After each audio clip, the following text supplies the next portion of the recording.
introduce you to Jessica Rathke and also to Elizabeth Gomez. They're going to be presenting on the subject of transforming LSP through sales innovation, 2 case studies. Jessica is a sales strategist, consultant, coach, and trainer for the language service industry and has helped LSPs in 47 plus countries improve sales performance. She is currently principal at London and Austin based localization sales and marketing. Jessica has 26 years of localization sales, management and marketing experience for leading language service providers. Jessica holds an MBA and has Bachelor's of Arts degrees in Foreign Affairs and German from Miami University in Ohio, USA. She also pursued postgraduate studies in German at the University of Salzburg. She's currently working on the next level of coaching certification with the International Coach Academy. Elizabeth, who is co-presenting, has more than 25 years of diversified management experience in sales, marketing, and operations within the publication and technical translation industry. She is currently Vice President of Sales and Marketing for ACCU Solution Services and ACCU AI, a publication management and technical translation service provider, where she oversees strategic planning, sales, and marketing strategy, as well as execution. Elizabeth has gained her executive business experience by serving in sales and management positions at various language service providers. She currently serves as the president of Women in Defense Michigan chapter, a nonprofit professional network and development organization who contributes to U.S. national defense and security. Elizabeth and also Jessica, the floor is yours. Okay. Elizabeth, okay. You can hear me, right? Yes. Okay. Elizabeth, if you could forward the slide deck. Sure. Please. We've already kind of been through that. That's just our pictures. Okay, I'm going to jump right in here. Thank you, David, for that introduction. Elizabeth and I have quite a lot to share with you today, and I'm going to leave much of the floor to her because she is done some amazing sales efforts in her work. And one of the things that I would like to just start out with is describing the elite salesperson, or what I believe are the traits and things that people like Elizabeth are doing today to be really great salespeople and bring in new business and interesting business. So those of you who know me, you all have heard some of this before, but it really comes down to asking really good questions. So being curious about your customers and not just about selling translation, but finding out what their business issues are. And you might find out some really surprising things. One of the things that you'll hear about today is that Elizabeth listened very carefully and found some unmet needs that actually in the end, she and her company could solve. And it wasn't necessarily translation in the beginning. Finding hidden customers. So finding the people who may not be involved in the day-to-day, but the people who are up a couple of levels and have business issues that our services can touch, but it may not either be apparent to them or occur to them or even to us that we could solve them.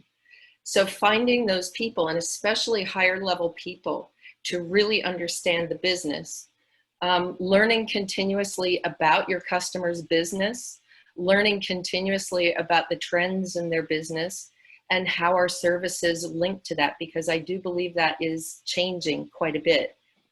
And in the case of Elizabeth in particular, leveraging AI technology and harnessing that data.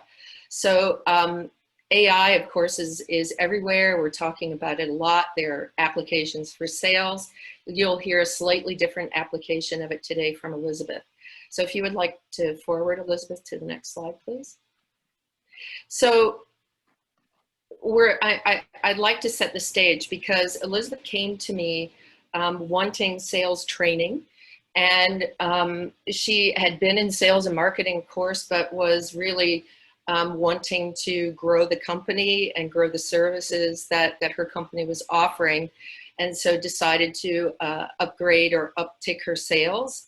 So we developed personas for her industry, at least a couple together, and then she went nuts doing that by herself afterwards, but really figuring out who the people are that she would like to be talking to and what their business issues might be, so that she can have a more intelligent conversation with them.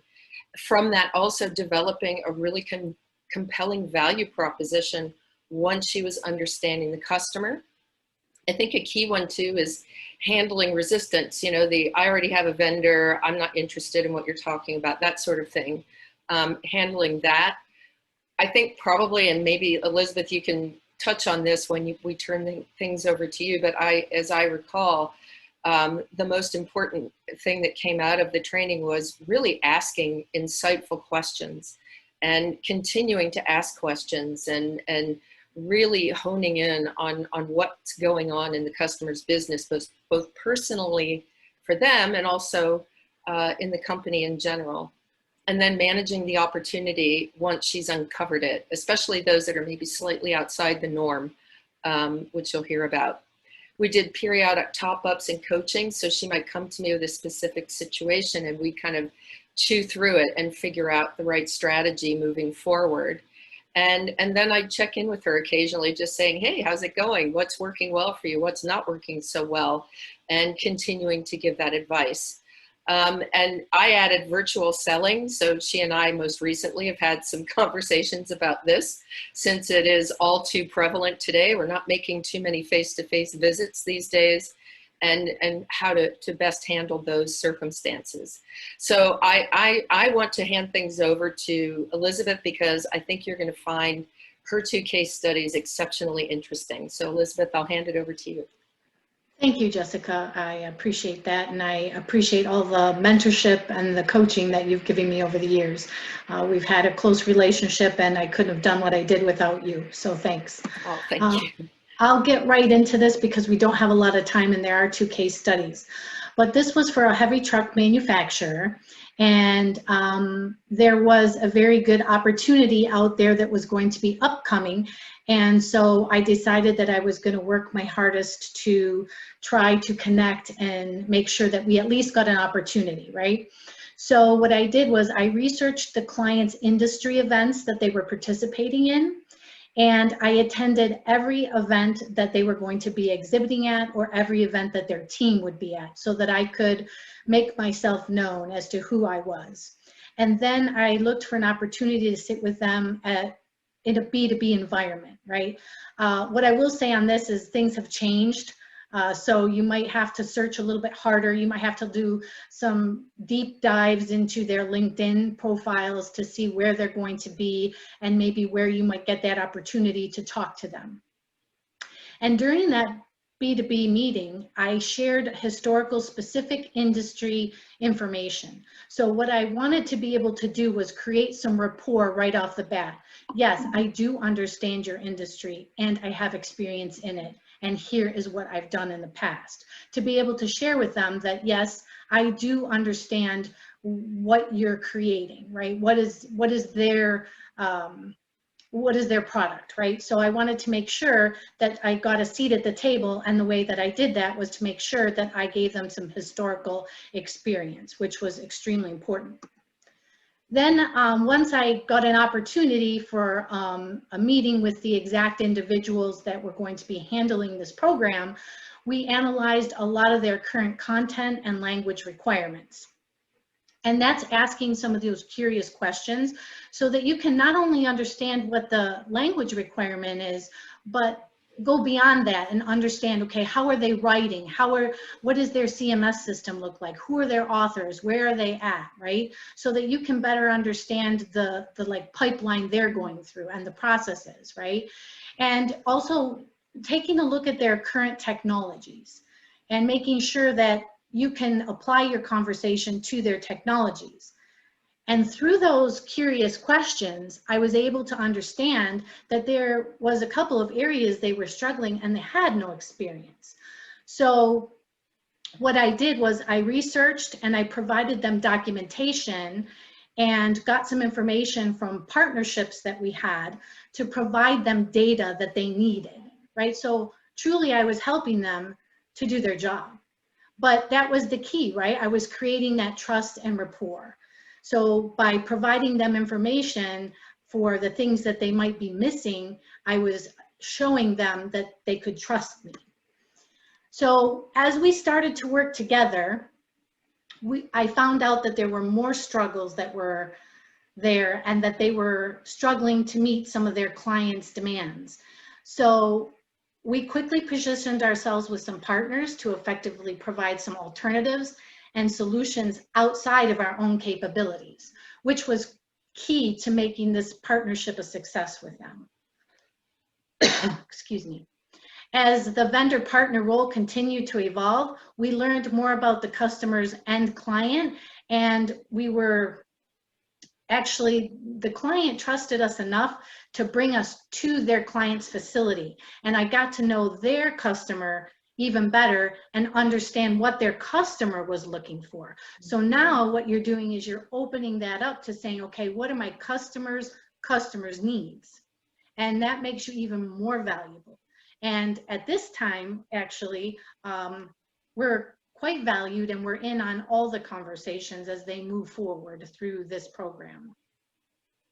So with reviewing all of that, what we were able to do is create additional services and added value, which came, we used to be ACCU, now we're ACCU Solution Services. So what we developed were solutions around what they needed, but it opened the door for us to have different revenue streams.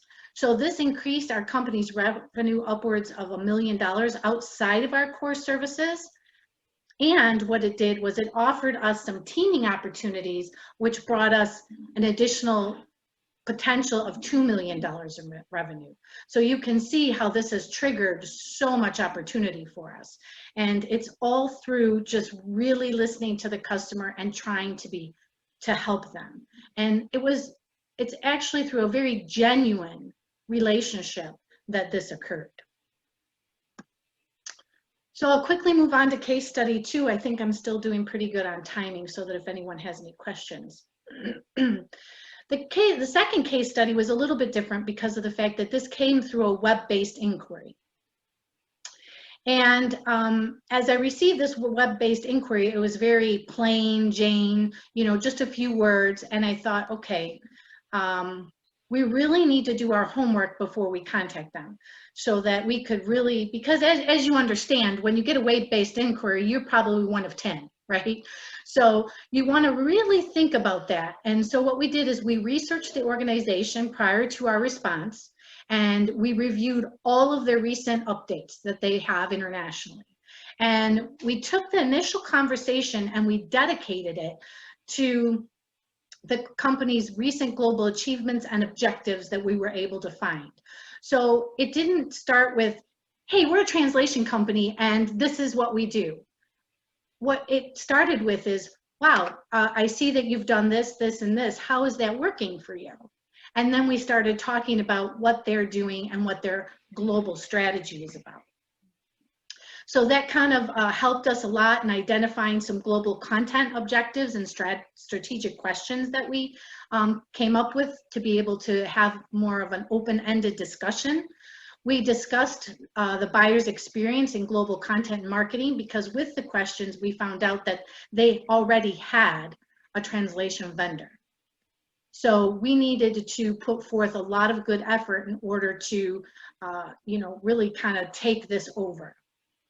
So what we did is we confirmed their budget and timing requirements and then reviewed the previous global content programs they had and the outcomes. We offered a lot of insights, solutions, and new ideas to help them solve their problem and better serve their customers. And what we did was when they gave us the budget, we quickly realized that, okay, this budget is not going to be enough to give them everything they're looking at. So what we decided was, okay, let's provide some alternatives to their wish list. So that's where a lot of these solutions and new ideas came into play so that we could say, okay, we won't be able to provide all of this for you, but at that dollar figure. However, what we can do is provide you these alternative solutions so that you can get close to what you're looking at. And then as our trusted advisor status developed, the client utilized some of our non-traditional services, which was really very interesting, that we were able to work with them. And then we were able to add additional value. And what ended up happening was that this was one part of their company, but then they brought in all of their different divisions to our organization, and then they actually brought in their entire marketing team. So we were able to provide them enough value that they would trust us to bring all their other divisions as well as provide additional services. So through all of the questioning and all of the hard work up front, we were able to increase the client revenue by 60%. And with that, we were able to actually secure new clients via some referrals that they've actually sent. So truly, this has turned out to be a great experience, but it all started with that curious questioning and understanding what their objectives were and what the objectives of their clients were.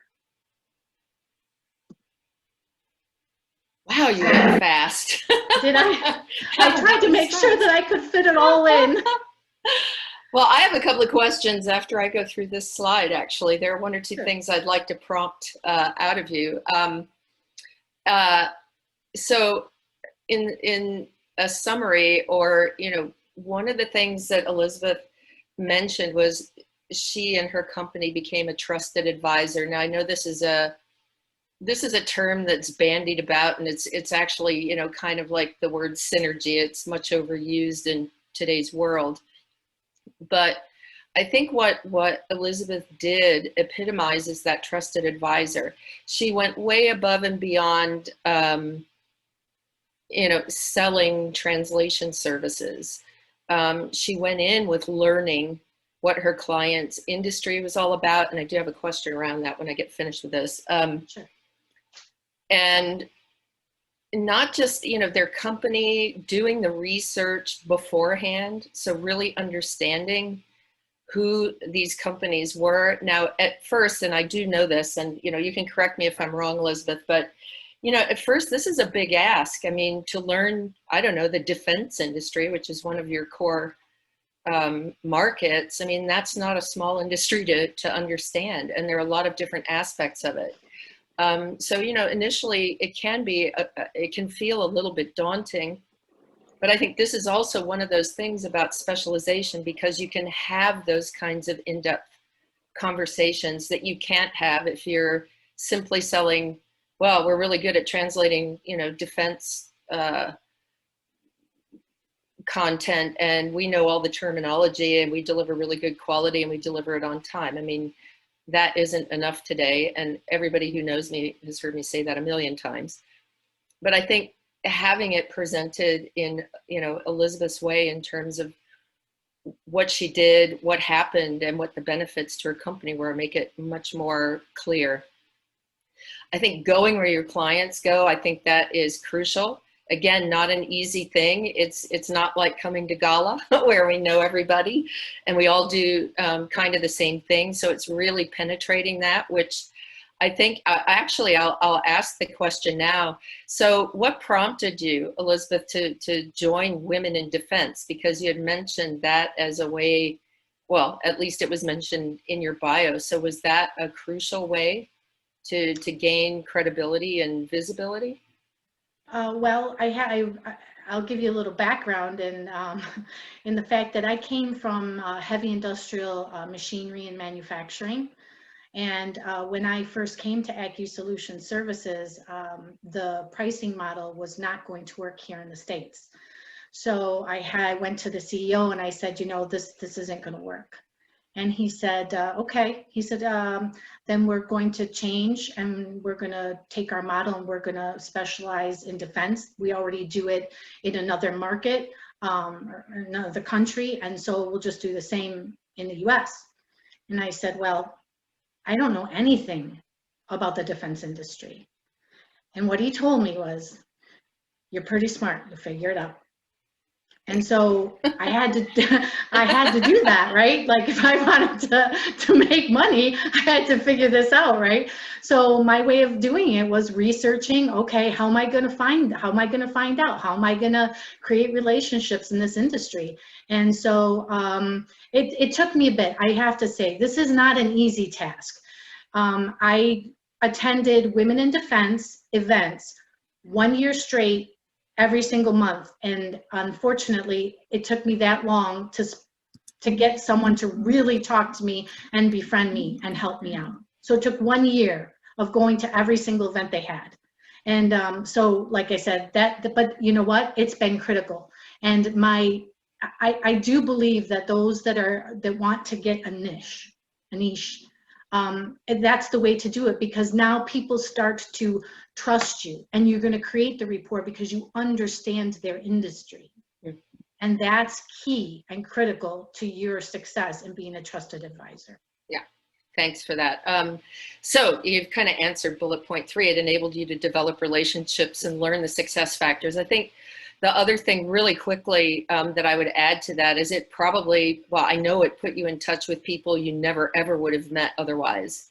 If you were trying to sell translation, you were not going to be talking to some of these executives that were at these Women in Defense events. Is that correct? Oh my goodness. Yeah. Yeah. It's so, catapulted it. Yeah, exactly.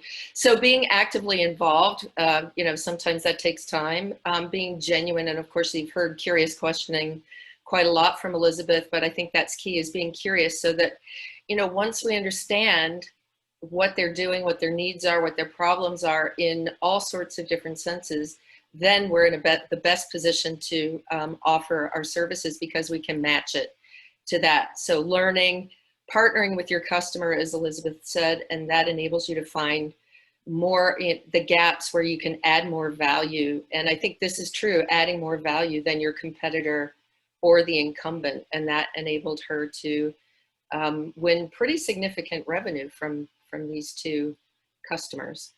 David, I see you're there. You've been flashing me, so I'll stop talking. And David, I'll stop sharing, so I'll let you go to that. Well, thank you so much, Elizabeth and Jessica, for this presentation. We have some questions from the audience, so I will read them to you. The first question is from Martha. She's asking, I'm curious about your experience in terms of invested time.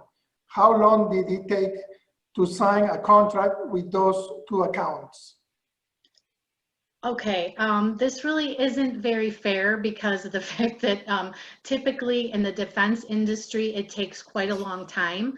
So I'll share that the first case study is a defense case study, and I was actually able to pull that off in 1 year's time, which is usually it takes about a year to 18 months just to get an RFP, and I was able to get the RFP and start the contract within 1 year, and it's been going on for several years.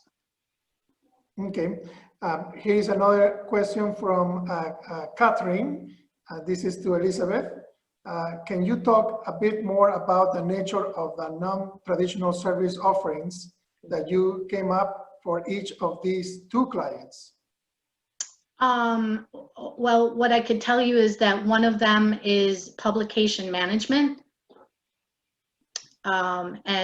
There's a lot of different spectrums of that, and that would take several hours of conversation. So please feel free to connect with me on LinkedIn if you'd like.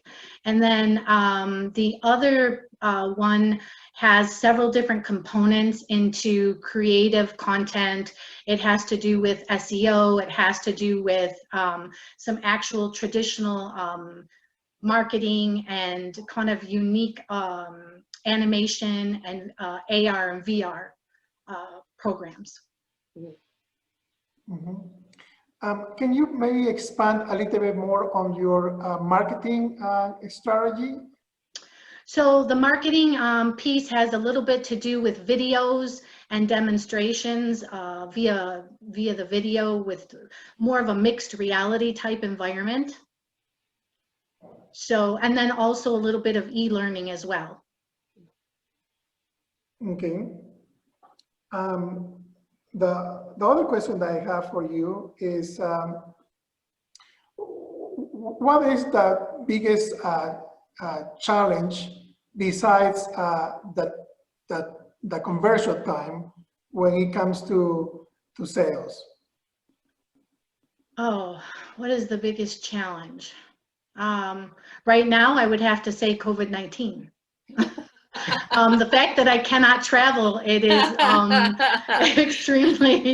extremely difficult. I've had to learn a lot about LinkedIn, and I've had to learn about how to do virtual events, and I've really had to, that has taken up most of my time, is learning how to do things out of the norm and really thinking out of the box. I just did a huge networking session for the Michigan Defense Expo for National Defense Industrial Association with 110 people, and putting them into rooms and then bringing them back and showcasing some generals. And yeah, so I would say technology.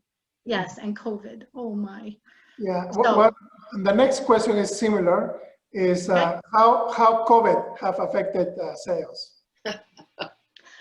I can't meet physically with anyone, and I do a lot of. I think I do a ton of relationship building, and that is how I do much of my business. And so for me, it is very critical to meet people and see them and understand who they are as an individual. So my philosophy is if I meet you, I want to learn about you first. And if I make a friendship, fantastic. If I make a sale, that's even better. So I think for me, the fact that I can't travel is very difficult and meet people face to face. Yeah, I'd like to add one little comment to that too. It is just so much more challenging to do in an online environment, but I think I would encourage people to still participate in end customer events, because everybody, I mean, we're all in the same boat. You can have the same, I mean, some of the same conversations that I've been having in the networking room with everybody else in Gala. It's the same sort of thing, it's a conversation piece all by itself. And if you can't think of anything else to talk about, it's a great icebreaker to at least start those conversations. But it is possible to develop. I think everybody's starving for that connection. So to your point, Elizabeth, if you focus on the relationship and the sale a little bit later, at least, I think that really will help you, because I think we're just all craving that connection. Right.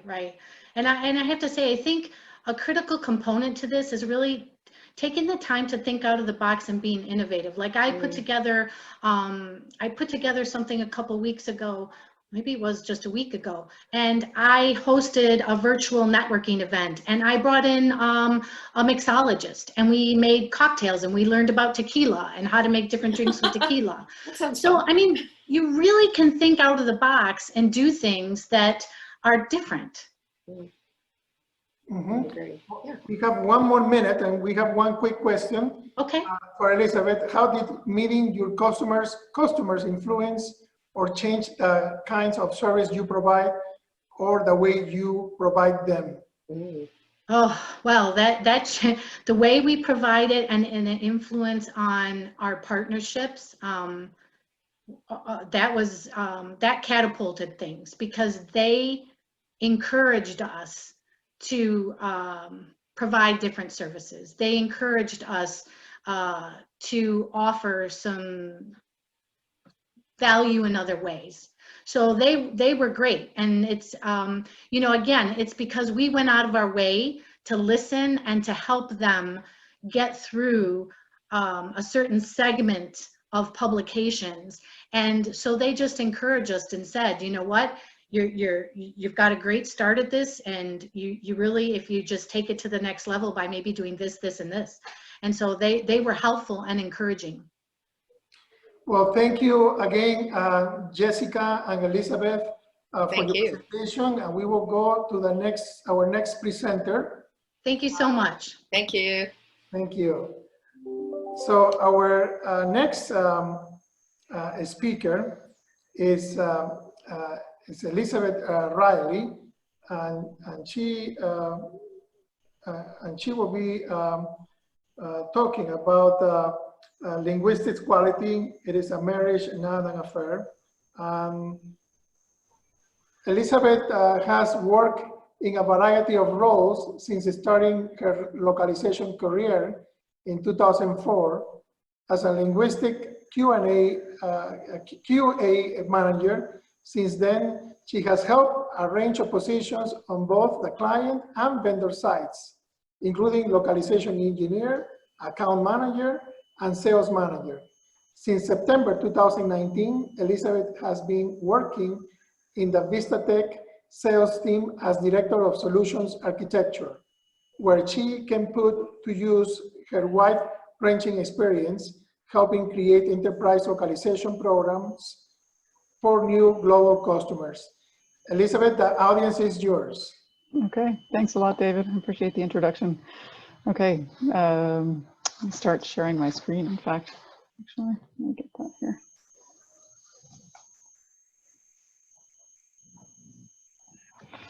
Okay, all right. Thanks for the introduction, David. Okay, so first, thanks everybody for joining the webinar. I'm really happy to have the opportunity to speak here today, especially at Gala. What I want to start off with is just a quick poll. I'm curious to find out what drew you all to attend this webinar. So start off and get you guys participating a little bit. It's got a little questionnaire here. So can we do the poll? Do we have the question available? If not, I can just read these and you can sort of.